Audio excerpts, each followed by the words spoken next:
What's up guys, Bionic here and welcome to today's Raid Shadow Legends video. So we still don't have a fusion, we still don't have a battle pass, instead we got a Dungeon Divers event. Which is alright, I guess, because we do have a champion training event as well. So as you're trying to complete this, you are going to get yet another type of event, which is going to be a tournament starting tomorrow for an all-rare dragon tournament. That's right. So this was announced today by the Diamond, where they're going to launch basically the first version of these tournaments with special conditions. Only rare champions to defeat stages. What I think they mean by this is that you will get points for each different stage, perhaps, or level difficulty that you defeat, and then maybe recurring points as you keep doing the dragon stage with rares only. We'll see exactly how it works out tomorrow. But if you guys are wise, then you're going to hold on to these compensation gifts such as the 500 energy and use it tomorrow during this tournament. So what I'll do in today's video is I'll also go over some of the champions that you could use to do this. For a player like me, obviously I have a lot of extra champions that I've used before that I could use for this. If you're starting out, I would say just don't go out of your way to try and level a bunch of rare champions just for this specific tournament, okay? This is just one tournament.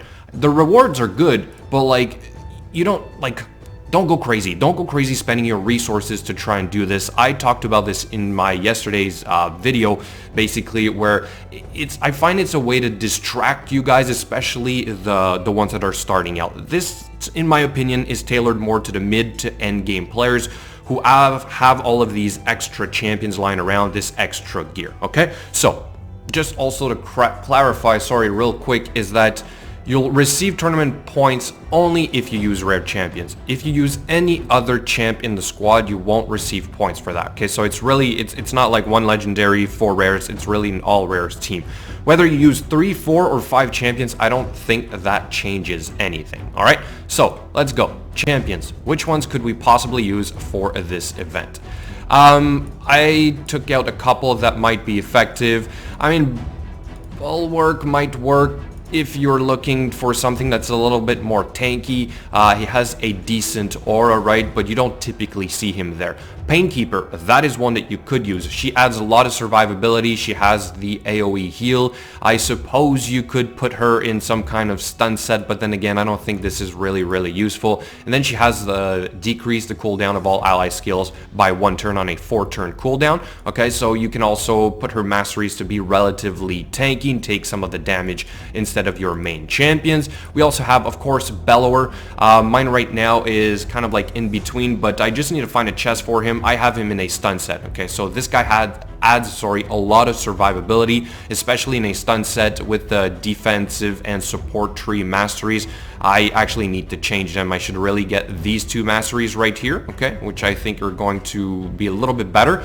But yeah, 3 AoEs, that goes a very long way. Block cooldown skills, that's always good. Decrease speed, always very nice. And then decrease attack and decrease defense, okay? So great champion overall. Then of course Cold Hearts, if you want to speed it up and you have a very effective and strong team. But I think this is probably going to be higher end, right? If you have enough power to clear the waves really quickly, but it could work, all right? So I might give it a shot. Of course, War Maiden for that AoE decrease defense, right? On a 100% chance to land, assuming you have the right amount of accuracy, but definitely a really strong champion to use.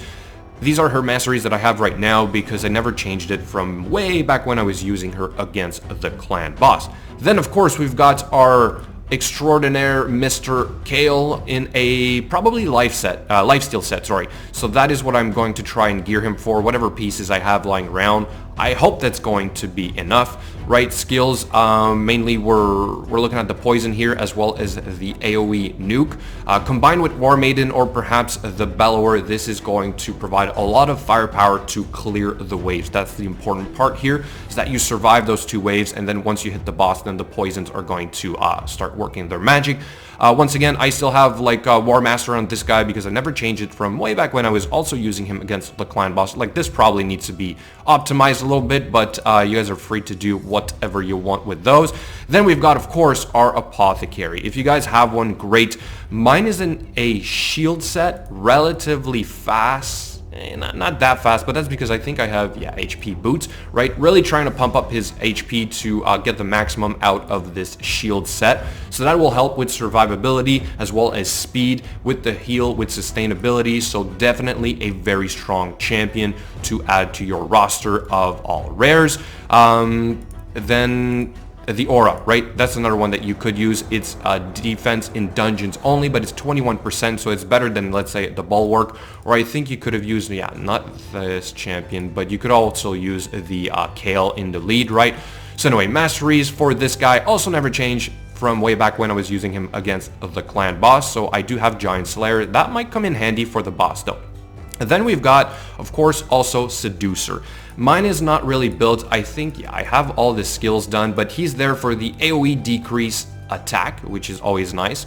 We've also got the AoE increased defense and block debuffs. Okay, this is really useful for the boss itself because he does hit really hard. You get stunned and then you get some poisons as well. So this might be a really good addition. Plus, he's got this good aura, 25% HP for the lead. Okay, so if you have nothing else, definitely work with this guy. Like I said, mine's not done, so I'll probably not use him for this round, but it's a champion that's kind of like on the back burner that I always thought about maybe bringing up to 60. I don't really need it for my end game, but still, for this tournament, might be useful. Then we've got also a Renegade. If you want to speed things up, why not, right? Because she has this skill right here, which is better than the Painkeeper. It's reduce ally skills by 2 turns on a 5-turn cooldown, but she is going to take some damage when she does this, alright? So you're running the risk of having her die early. Mine is not properly set up. She's just way too slow. I was kind of trying to do the same thing as my Apothecary of giving her a lot of HP. Okay, because I'm also using a shield set on her. See the speed? This is not enough. I would need this maybe to be around 150 for this to work. So I may just swap out these boots. Yeah, flat defense boots.